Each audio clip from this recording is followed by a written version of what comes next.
Good morning, students. Today, in this video, we will start our first chapter Limits, Continuity, and Derivability from the book Calculus of Jeevan Sons publication. First of all, we will start with the definition of limit of a function. Limit का जो concept है, limit, continuity and डेरिवेबिलिटी, actually आप ये तीनों ही concept 11th और 12th में बहुत अच्छे से स्टडी करके आए हैं। यहाँ पर काफ़ी पार्ट तो आपको बिल्कुल अपने 11th-12th के सिलेबस जैसा ही सिमिलर मिलेगा। तो इसलिए इस चैप्टर को स्टार्ट करने से पहले 11th-12th की बुक से आप अपना बेसिक रिवाइज करेंगे तो ये कॉन्सेप्ट आपको और अच्छे से क्लियर हो जाएंगे। कुछ पार्ट यहाँ पर आपको एडिशनल भी मिलेगा, तो ध्यान से समझेंगे तो बेसिक क्लियर होगा, तभी आपको एडवांस पोर्शन क्लियर होगा। तो फिर भी रिवीजन के लिए मैं बेसिक डेफिनेशंस को पूरा डिटेल में ही एक्सप्लेन कर रही हूँ। यहाँ पहली जो आपकी डेफिनेशन है वो किसकी है? Limit of a function. तो जब आप लिमिट्स पढ़ते हो तो एक्चुअल में लिमिट्स का मीनिंग क्या है उसको अब हम यहाँ पर समझते हैं। क्या लिखा है यहाँ पर? Let F be a function defined for all points in some neighbourhood of a point a except possibly at the point a itself. कि जब आप फंक्शन की लिमिट्स पढ़ रहे हो किसी पॉइंट पे, कि अगर मैं ये लिख रही हूँ कि कोई एक पॉइंट एक्स है आपका, हाँ जी, let F be a function defined for all points in some neighborhood n of a point A except possibly at the point A itself. It may happen that by giving values of x sufficiently closer and closer to A in n, the absolute value of the function fx minus L can be made smaller than any arbitrary chosen real number epsilon greater than 0. However small it may be. In other words, values of the function becomes closer and closer to L as x becomes closer and closer to A. In such a case, we say f of x approaches or tends to the limit L as x tends to A. अब हम समझते हैं कि ये जो paragraph में लिखा है एक्चुअल में इसका लिटरल मीनिंग क्या है। अब देखो यहाँ पर मैंने एक नंबर लाइन ड्रॉ की हुई है, नंबर लाइन पर मैंने एक रियल नंबर ए ड्रॉ कर लिया, ठीक है। अब एक्चुअल में जब आप ये लिखते हो कि लिमिट एक्स टेंड्स कर रही है ए को, ठीक है, तो इसका मीनिंग क्या होता है कि जो आपका एक्स वेरिएबल है उसकी वैल्यू ए के आर्बिट्रेरी क्लोज है। आर्बिट्रेरी क्लोज का क्या मीनिंग हुआ कि ये जो पॉइंट है ए, मैं इसके बिल्कुल नियर अबाउट एक छोटा सा इंटरवल बना देती हूँ, ठीक है।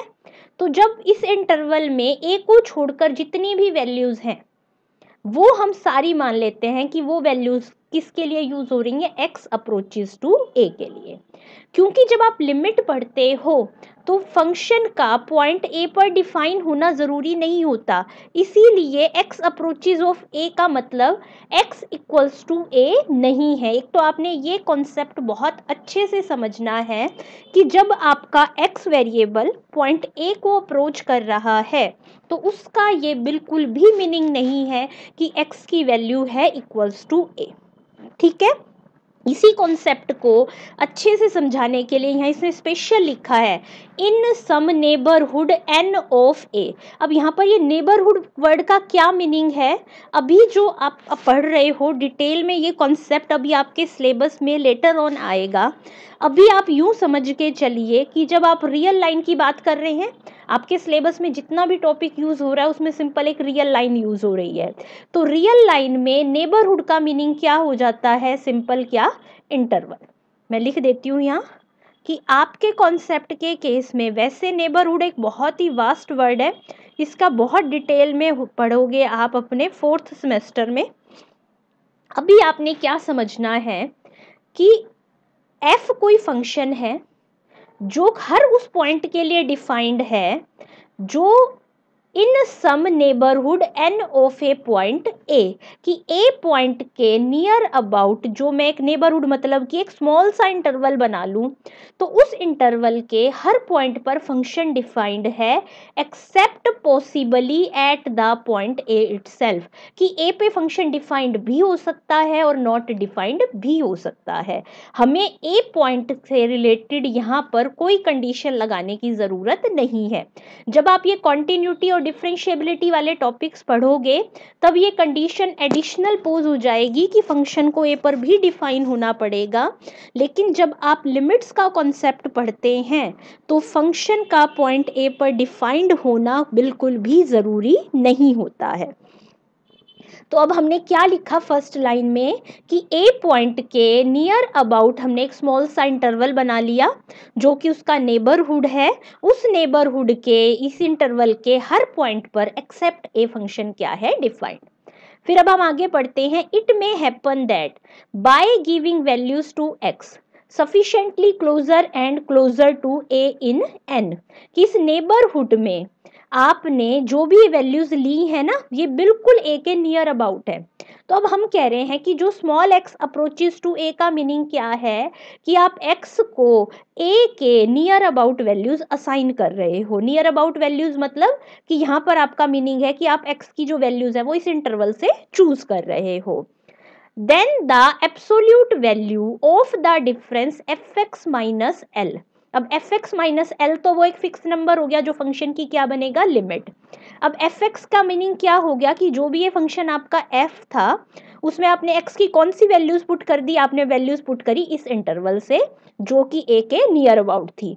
तो अगर मैं ए के बिल्कुल क्लोज वैल्यूज पुट करती हूँ एक्स की एफ ऑफ एक्स में, तो एफ एक्स और एल के बीच का डिफरेंस भी कैसा बन सकता है, smaller than any arbitrary chosen real number epsilon greater then 0।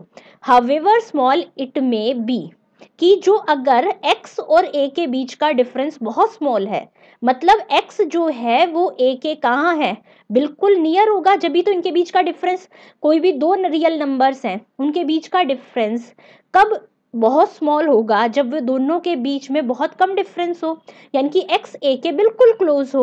x a के बिल्कुल क्लोज होगा उसका मीनिंग क्या होगा कि a के नियर अबाउट बिल्कुल क्लोज सम एक छोटा सा इंटरवल, आप इसको चाहो तो ये बिल्कुल यहाँ पर भी ऐसे छोटा सा कहीं भी ले सकते हो, इंटरवल कोई भी एक ले लो, उस इंटरवल से x चूज करो, उस x को फंक्शन f में पुट करो, फंक्शन f में पुट करने के बाद हर पॉइंट के लिए आपने fx निकाला, तो क्या कह रहा है कि fx की लिमिट l कब कहलाएगी कि आपने x जो a के नियर अबाउट चूज किया उसके लिए कोरस्पॉन्डिंग fx आपका किसके नियर अबाउट आ जाए, सब l के नियर अबाउट आने का मतलब क्या है कि आपने l के नियर भी एक छोटा सा इंटरवल ड्रॉ कर लिया, तो जो fx की वैल्यूज आएंगी वो आपकी इस इंटरवल के नियर अबाउट आ जाएंगी। तो हमारा जब x a के क्लोज था तो fx किसके क्लोज आ जाएगा, l के, तो ये जो l है ये फंक्शन f की क्या कहलाएगा, लिमिट। f की लिमिट क्या आ जाएगी ऐसे केस में, तो उस केस में आप क्या कहेंगे कि जब आपका x a को अप्रोच कर रहा था तो आपका fx l को अप्रोच करेगा, कब, जब आपने x चूज करा a के बिल्कुल नियर अबाउट, तो कॉरस्पॉन्डिंग fx भी आपका l के अगर क्या आ जाए, नियर अबाउट। अब इसको हम कॉन्सेप्ट को एक एग्जांपल की हेल्प से और डिटेल में समझने की कोशिश करते हैं कि क्या मीनिंग है इस बात का। यहाँ पर इसने फंक्शन क्या चूज करा, fx है आपका x square minus 4/x minus 2 which is defined everywhere except at x is equal to 2, क्योंकि जैसे ही आप x2 पुट करोगे क्या फॉर्म आ जाएगी, 0/0 जो कि नॉट डिफाइंड है। तो 4x नॉट इक्वल टू 2 के लिए फंक्शन की वैल्यू क्या आ गई, x माइनस 2 हमने कैंसिल कर दिया फैक्टराइजेशन से। अब कुछ स्टूडेंट्स के दिमाग में ये भी कॉन्सेप्ट आ रहा होगा कि जब x माइनस 2 यहाँ कैंसिल ही हो रहा है तो फंक्शन आपका एक्चुअल में x प्लस 2 ही आ गया, तो x को 2 लेने में प्रॉब्लम क्या है। तो आपने हमेशा इस बात को ध्यान में रखना है कि कभी भी आप लेफ्ट साइड और राइट हैंड साइड का कोई फैक्टर कैंसिल करो न्यूमरेटर और डिनोमिनेटर में से कोई फैक्टर कैंसिल करो, वो फैक्टर आप तभी कैंसिल कर सकते हैं जब उसमें जो भी आप x की वैल्यूज ले रहे हैं वो वैल्यू पुट करने पर वैल्यू नॉन जीरो आती हो। अब देखो x-2 फैक्टर जो मैं कैंसिल कर रही हूँ, ये फंक्शन हम तब कंसीडर कर रहे हैं जब x आपका नॉट इक्वल टू 2 है। तो x की वैल्यू नॉट इक्वल टू 2 के लिए ये फैक्टर नॉन जीरो है, इसलिए मैं इसको इजिली कैंसिल कर सकती हूँ। लेकिन जब आप x को 2 लेते हैं तब इस फैक्टर की एक्चुअल में वैल्यू 0 है, और 0 वाली टर्म्स वाले जो फैक्टर्स हैं उनको आप एक्चुअल में कैंसिल ऐसे नहीं कर सकते हैं। तो ये बात आपने आगे फ्यूचर में भी ध्यान में रखनी है। तो अब एक्चुअल में अब आपका फंक्शन आ गया है x+2, जिसकी अब आपने लिमिट्स चेक करनी है एट 2, कि जब आपका फंक्शन x 2 को अप्रोच कर रहा है तो आपको ये मुझे चेक करके बताना है कि क्या आपका फंक्शन f ऑफ x 4 को अप्रोच कर रहा है। क्या मीनिंग हुआ इस बात का? अभी हम डेफिनेशन से वही बात करें कि अगर मैं x की वैल्यू 2 के नियर अबाउट लूं तो कॉरेस्पॉन्डिंग उस x की वैल्यू के लिए fx की वैल्यू किसके नियर अबाउट होनी चाहिए? 4 के। ये है आपकी डेफिनेशन। अब इस कॉन्सेप्ट को हम कुछ पर्टिकुलर 2 के नियर अबाउट वैल्यूज लेकर समझ लेते हैं। तो देखो, अगर मैं नंबर लाइन ड्रॉ कर दूं और मैं कहूं कि 2 के बिल्कुल लेफ्ट और राइट साइड की कुछ छोटी सी स्मॉल वैल्यूज जो इसके बिल्कुल नियर हो वो आपने क्या कर लेनी है? चूज। तो 2 के देखो नियर अबाउट इसने क्या ले लिया? अभी हम बात कर रहे हैं लेफ्ट साइड की। लेफ्ट और राइट का कॉन्सेप्ट आपने लेफ्ट हैंड लिमिट और राइट हैंड लिमिट में पढ़ा हुआ है। एक्चुअल में यहाँ उसी कॉन्सेप्ट को आपको इलेबोरेट करके समझाया जा रहा है, ताकि जब तक आपको किसी कॉन्सेप्ट की प्रॉपर तरीके से डेफिनेशन समझ नहीं आएगी तब तक आप उस कॉन्सेप्ट को प्रॉपरली अपने क्वेश्चंस में अप्लाई नहीं कर पाएंगे। तो आज अभी इसी वीडियो में मैं आपको सारे कॉन्सेप्ट और रूल्स समझा रही हूँ ताकि आप क्वेश्चंस को प्रॉपर अंडरस्टैंडिंग से सॉल्व कर सकें। तो अब मैं बात कर रही हूँ 2 की लेफ्ट साइड की। लेफ्ट साइड यानी कि ये वाला पार्ट। जब इस साइड से 2 के नियर अबाउट हम वैल्यूज लेंगे तो वो 2 से स्लाइटली लेस होंगी तो क्या आएंगी? जैसे कि मैंने ले लिया 1.9, 1.91, 1.94, ऐसा कोई कंडीशन नहीं है, अप्रोक्सीमेट। देखो अब ये जो वैल्यूज हैं, जैसे कि अब मैं किसी को कहूँ कि 1.9, तो हम तो वैसे तो इसे मान लेते हैं कि 2 के अप्रोक्सीमेट ही है, लेकिन एक्चुअल में ये 2 नहीं है। अब कॉरस्पॉन्डिंग इन वैल्यूज पे मैंने फंक्शन की वैल्यू निकाल ली। तो अब जरा देखना, ये जो fx की वैल्यूज हैं ये क्या बिल्कुल 4 के नियर अबाउट है? तो इन दिस केस मैं क्या लिख रही हूँ, जैसे ही x क्लोजर टू 2 था, और जो लेकिन क्लोजर किस साइड था? लेफ्ट साइड पे। तो जो आपका फंक्शन f ऑफ x है वो किसके क्लोज हुआ? 4 के। लेकिन अब 4 के भी देखो, मैं नंबर लाइन यहाँ पे भी ड्रॉ कर देती हूँ कि आपकी जो लिमिट l है वो किसके इक्वल है? 4 के। और ये पॉइंट आपका a जो है वो किसके इक्वल है? 2 के। तो जो ये 4 के 3.9, 3.9194 ये जो वैल्यूज आएंगी ये तो आपकी लेफ्ट साइड पर आई ना। तो ये आपका जब x लेफ्ट साइड से a को अप्रोच कर रहा था तो फंक्शन fx लेफ्ट साइड से l को अप्रोच कर गया। अब आ जाते हैं हम राइट साइड पर। राइट साइड पर क्या करें? 2 के राइट साइड की वैल्यूज लें जो 2 की क्लोज आ रही हो। तो मतलब 2.1, 2.09, 2.06, ऐसे इसने कुछ रैंडम वैल्यूज चूज करके आपको कॉन्सेप्ट एक्सप्लेन करने की कोशिश की है। तो फंक्शन fx क्या है? सिंपल, बस इसमें 2 ऐड कर रखा है। तो अब जरा देखो, ये जो fx की वैल्यूज हैं ये सब क्लोज हैं आपके 4 के। बस ये क्या है कि किधर की साइड से आ रही हैं 4 के क्लोज? राइट साइड से। तो जब क्या लिखा, जब वैल्यूज ऑफ x क्लोज है 2 के राइट साइड ऑफ 2 से, तो वैल्यू ऑफ fx भी क्लोज है 4 के from the right side of 4। तो हमारे पास क्या आ गया कि जैसे ही आपका x a को अप्रोच कर रहा था वैसे ही उन x की वैल्यूज के लिए fx किसको अप्रोच कर गया? 4 को। तो ये अप्रोच करने का नियर अबाउट वैल्यूज के कॉन्सेप्ट का क्या मतलब होता है वो यहाँ इसने एक्सप्लेन किया गया है। ठीक है, फिर इसने देखो, एक तुम समझना चाहो तो अभी मैं ये कॉन्सेप्ट आगे एक्चुअल जो डेफिनेशन अब मैं बताऊंगी उसमें भी यूज करूंगी, तो इसलिए एक पार्ट में इसका यहाँ एक्सप्लेन भी कर रही हूँ। अब जरा ध्यान से देखो, अगर x 1.9 और 2.1 के बीच में है, देखो मैंने यहाँ से ये first point as a particular कोई भी वैल्यू आप दो चूज कर सकते हैं, कोई ये भी जरूरी नहीं है फर्स्ट हमने बस क्या करना है, एक वैल्यू 2 के लेफ्ट साइड से उठा लेनी है और एक वैल्यू 2 के राइट साइड से उठा लेनी है।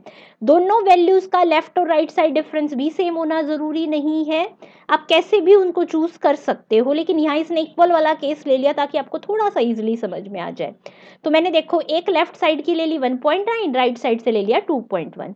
तो जब x 1.9 और 2.1 के बीच में है तो fx की वैल्यू किस किस के बीच में है, 3.9 और 4.1 के बीच में है। ठीक है, अब मैं इसे लिमिट वाली फॉर्म में चेंज करूं तो x माइनस ए बनाना था ना, a क्या है आपका 2, तो मैंने देखो तीनों में से 2 सब्ट्रैक्ट कर दिया। अब ये तो आपकी मॉडुलस की डेफिनेशन होती ही है कि कोई वैल्यू अगर किसी वैल्यू के नेगेटिव और पॉजिटिव के बीच में है तो वो आपकी उसके मॉडुलस से लेस होती है, कि आप ऐसे लिखते हो ना कि minus A less than X less than A, अगर ऐसा है तो आपका मॉड ऑफ एक्स क्या होता है, लेस देन ए। वही लिख दिया हमने, यहाँ लिख दिया। तो अब ये देखो ये एक्चुअल में आपकी लिमिट वाली ही डेफिनेशन बन गई कि जब आपका mode of x minus 2 less than था 0.1 से, मतलब कि ये जो x था इसका डिफरेंस जो है 2 से 0.1 से भी कम है मतलब कि ये 2 के बिल्कुल क्लोज है।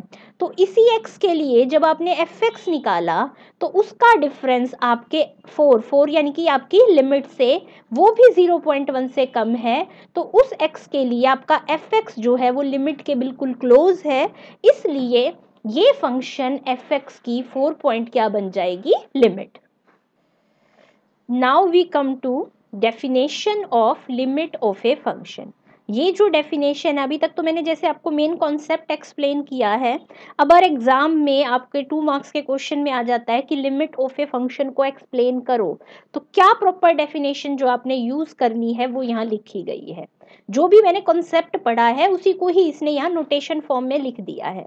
क्या लिख रहे हैं, एफ कोई फंक्शन है, कहाँ डिफाइन है, deleted neighbourhood of A.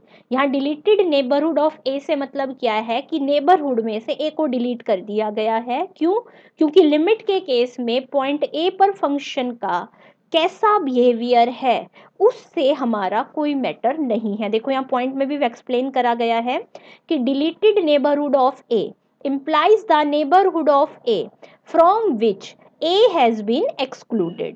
In the above definition, function may or may not be defined at A, कि function उस A पॉइंट पर भले ही डिफाइंड ना हो तो भी हम उसकी लिमिट्स निकाल सकते हैं।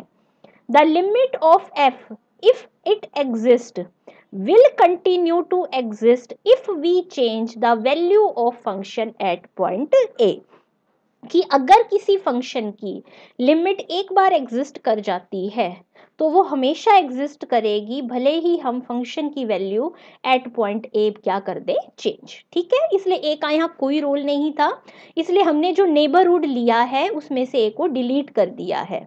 Then a real number l is said to be limit of f as x tends to a if for any epsilon greater than 0, however small it may be, there exists a delta greater than 0 such that the condition holds. अब ये proper language आपने बहुत अच्छे से याद भी रखनी है और इसकी नोटेशंस को अच्छे से समझ भी लेना है, क्योंकि अभी तक आप 11th-12th में जब भी लिमिट का कॉन्सेप्ट पढ़ते थे तो लिमिट आप यूजिंग फॉर्मूला से निकालते थे। ये जो डेफिनेशन है इसका यूज करते हुए आपने कोई लिमिट कैलकुलेट नहीं की थी। यहाँ पर अब जो नया आपने पढ़ना है, जैसे बाय डेफिनेशन डेरिवेटिव निकालना सीखा था ना, तो अब यहाँ पर हम बाय डेफिनेशन लिमिट निकालना सीखेंगे। तो जब आपको डेफिनेशन ही अगर अच्छे से यूज करनी या उसका मीनिंग ही समझ नहीं आएगा तो आप उस डेफिनेशन को क्वेश्चंस पे इजीली यूज नहीं कर पाएंगे।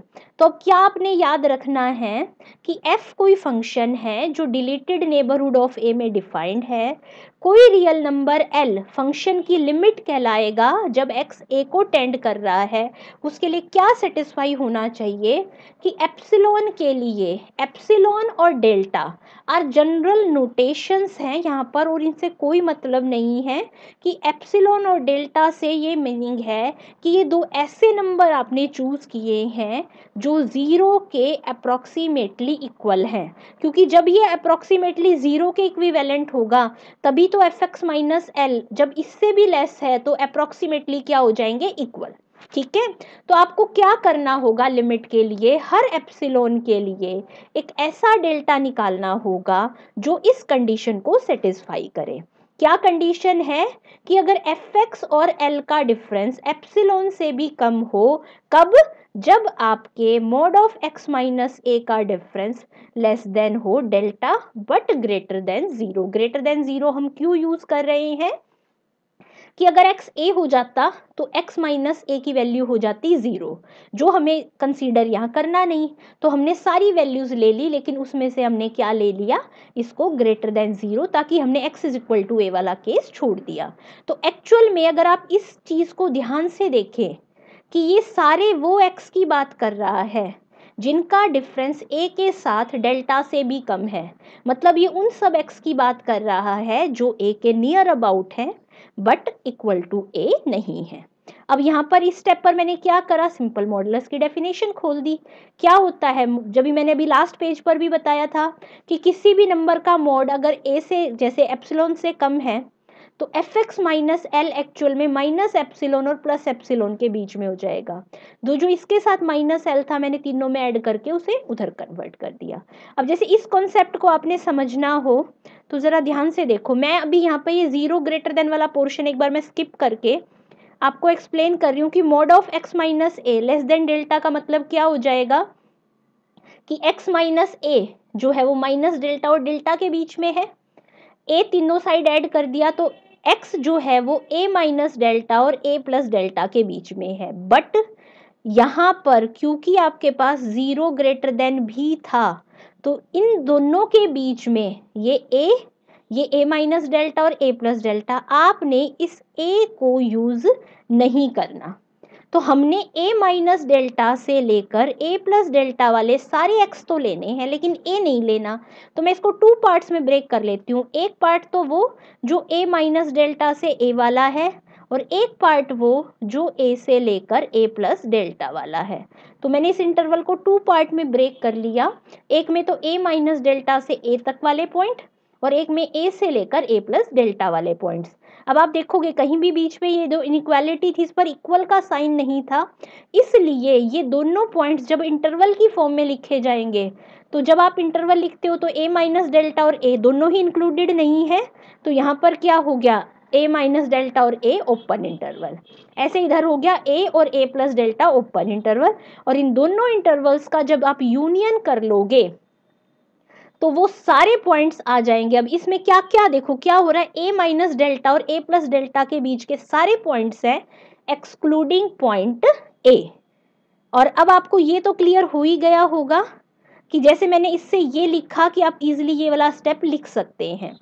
तो जब आपके एप्सिलॉन के लिए ऐसा डेल्टा आ जाए जो इस कंडीशन को सेटिस्फाई कर रहा हो, या इस कंडीशन को मैं लिख सकती हूँ इस फॉर्म में सेटिस्फाई कर रहा हो, तो तब हम इस एल नंबर को फंक्शन एफ एक्स की क्या कहेंगे, limit x tends to a f x क्या हो जाएगा एल, और हम लिख सकते हैं इसको f x converges to l as x tends to a. First point आपको क्लियर हो ही गया है। अब क्या करना है, in order to show that limit x tends to a f x is equal to l, और मैं आपको कहूँ कि बाय डेफिनेशन आपने इसकी लिमिट को एग्जिस्ट कर रही है प्रूव करना है। तो आप क्या करोगे, देखो हम क्या करेंगे, first we choose epsilon an positive small real number, कि हम एप्सिलॉन एक पॉजिटिव रियल नंबर चूज कर लेंगे। After the choice of epsilon we shall find a positive real number delta, जो किस पर डिपेंड करेगा, आपके एप्सिलॉन पर, कि हम F x minus L less than epsilon हो जब आपका x minus A less then delta हो। अब आपने इसे क्वेश्चन में यूज कैसे करना है वो जब मैं आपको एग्जांपल्स एक्सप्लेन करूंगी तब आपको क्लियर हो जाएगा। अभी के लिए एग्जांपल समझने से पहले आपको ये कॉन्सेप्ट लिमिट का अच्छे से क्लियर हो जाना चाहिए कि लिमिट का मतलब क्या है। अगर सिंपल मोटे शब्दों में बात करें कि जब आपका x a के नियर अबाउट है तो फंक्शन fx उन्हीं पॉइंट के लिए l के नियर अबाउट है, ठीक है। और अगर आपको बाय डेफिनेशन कहीं ये शो करना हो कि limit x tends to a जो फंक्शन fx है वो l के इक्वल नहीं है तो आपको क्या शो करना होगा, कोई एक एप्सिलॉन के लिए शो कर दो कि ऐसा डेल्टा आ रहा है, क्योंकि हम तो फॉर ऑल के लिए बात कर रहे हैं ना कि हर एप्सिलॉन के लिए ऐसा डेल्टा आ जाएगा कि जिसके लिए ये कंडीशन तो सेटिस्फाई हो, बस यहाँ पर वैल्यू लेस देन की बजाय क्या आ जाए, ग्रेटर देन एप्सिलॉन, ठीक है। कि वहां तो हम क्या कर रहे थे जब लिमिट एग्जिस्ट कर रही थी कि हर एप्सिलॉन के लिए ऐसा डेल्टा आ जाएगा कि जब ये लेस देन डेल्टा होगा तब ये लेस देन एप्सिलॉन होगा, ठीक है। अगर हमें प्रूव करना है कि लिमिट एग्जिस्ट नहीं कर रही तो हम कहेंगे किसी एक एप्सिलॉन के लिए ऐसा डेल्टा आ रहा है कि जब ये तो सेटिस्फाई हो रहा है लेकिन ये सेटिस्फाई नहीं हो रहा तो मतलब इसकी वैल्यू क्या है, greater than equal to epsilon. अब नेक्स्ट जो आपकी हेडिंग है उसमें आपकी राइट हैंड लिमिट और लेफ्ट हैंड लिमिट के कॉन्सेप्ट को बाय डेफिनेशन एक्सप्लेन किया गया है।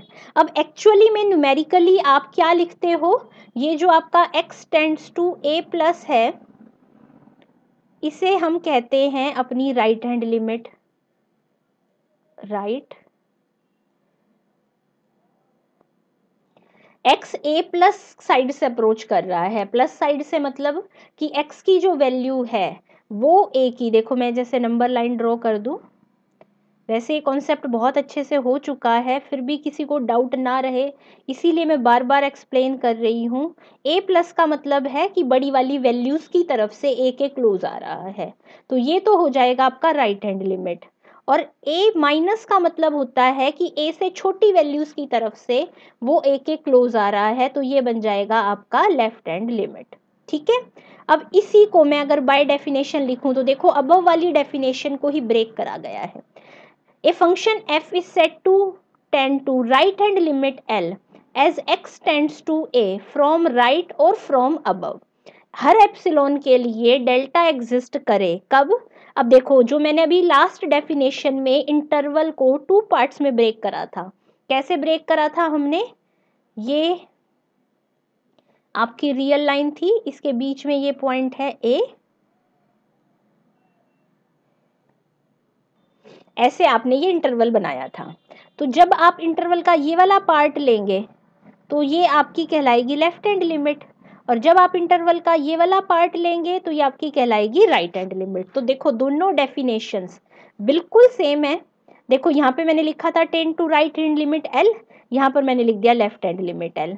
यहाँ पर एक्सटेंड कर रहा था ए को फ्रॉम राइट, यहाँ एक्सटेंड कर रहा था फ्रॉम लेफ्ट और फ्रॉम बिलो, कि हर there existed delta greater than zero depending on epsilon greater than zero. आप चाहो तो यहाँ बिल्कुल सेम, यहाँ जो डेफिनेशन में लैंग्वेज लिखी है वही आप एज इट इज यहाँ लिखोगे तो बेटर रहेगा कि हर एप्सिलॉन के लिए एक डेल्टा एग्जिस्ट कर जाए, क्या हो कि F x minus L less than epsilon हो। यहाँ एक्स की कौन सी वैल्यू लेनी थी, राइट साइड वाली, तो मैंने ए से लिख दिया ए प्लस डेल्टा। यहाँ लेनी थी लेफ्ट साइड वाली तो मैंने लिख दिया ए माइनस डेल्टा टू ए। और नोटेशन फॉर्म में लिखना हो तो आप क्या लिखते हैं कि अगर x आपका a प्लस साइड से कन्वर्ज कर रहा है तो एफ एक्स आपका किसको टेंड कर रहा है, l को, और यहाँ पर x आपका approaches to a minus then f x converges to l। तो सबको बिल्कुल मेरे ख्याल से अच्छे से देखने के बाद आपका लिमिट का कॉन्सेप्ट क्लियर हो गया होगा। अब ये कुछ रिजल्ट्स हैं जिनका हमें प्रूफ नहीं करना है, सिर्फ आपने अपने कॉन्सेप्ट को क्वेश्चंस में अप्लाई करने के लिए, समझने के लिए ये रिजल्ट्स याद रखने हैं। क्या है, the necessary and sufficient condition for the existence of limit x tends to a f of x is that both limit x tends to a minus and limit x tends to a plus exist and are equal. आपने ये concept तो अपने numerical questions में भी use करा है कि जब आपकी लेफ्ट हैंड लिमिट और right hand limit both exist करें और बोथ इक्वल हो तभी आपकी लिमिट एग्जिस्ट करती है, और जो वैल्यू इन दोनों की होती है वही वैल्यू आपकी इस एक्चुअल लिमिट की होती है। हाँ जी, एक यहाँ ये मार्क दिया गया है, in order to show that f does not tend to L as x tends to A from the right। अभी जो हमने डेफिनेशन जनरल की थी कि अगर किसी फंक्शन की लिमिट एग्जिस्ट नहीं करती है, अब उसी डेफिनेशन को इसने ज़रा सा 2 पार्ट्स में ब्रेक कर दिया है कि अगर आपने ये कहा कि x जब a को टेंड कर रहा है फ्रॉम राइट और तब आप कह रहे हैं कि f does not tends to L, उसका मीनिंग क्या होता है? उसका मीनिंग ये है कि एप्सिलॉन के लिए एक ऐसा डेल्टा आ जाता है कि जिस इंटरवल में आपका ये मॉडुलस ग्रेटर देन एप्सिलॉन हो जाता है। कि बस क्या करा, उस डेफिनेशन में तो हमने पूरा इंटरवल लिया था, यहाँ पर जब राइट की बात करें तो राइट वाला इंटरवल ले लिया, और एक्स ए को फ्रॉम लेफ्ट अप्रोच कर रहा है तब अगर आपकी लिमिट एग्जिस्ट नहीं कर रही तो इस लेफ्ट वाले इंटरवल में ये मॉडुलस क्या आ जाएगा? Greater than epsilon.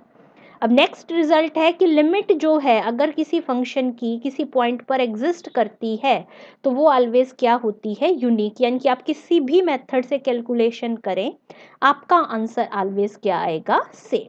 Thank you.